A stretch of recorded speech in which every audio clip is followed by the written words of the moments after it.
اور دوسرا اور تیسرا زاویہ یہ ہے کہ استغفار صرف برائیوں سے ہی نہیں ہوتا، استغفار نیکیوں سے بھی ہوتی۔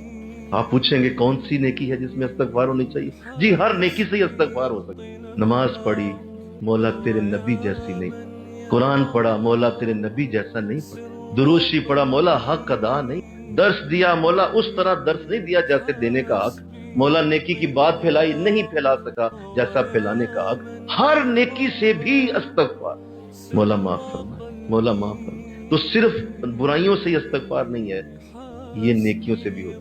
اور جب بھی کوئی نیکی کرو تو اس کو تہمت زدہ جانو۔ کیا بولا؟ تہمت زدہ، یہ تو تہمت ہے اور تو کچھ نہیں کر سکتا۔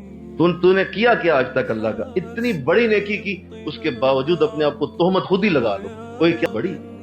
تو جب کوئی یہ عمل اللہ کے سامنے رکھے کہ مولا نیکی بھی کی، استغفار اور ساتھ استغفار بھی پڑھ دیا، سورہ نصر کے اندر بھی ارشاد فرمایا اذا جاء نصر اللہ والفتح، اے نبی جب تمہارے پاس ہماری مدد آ گئی اور تو فتح یاب بھی ہو گیا، ورأیت الناس فسبح بحمد، اے نبی اب تو میری تسبیح پڑھ، فسبح بحمد ربک واستغفر، اور اللہ سے معافی مانگ۔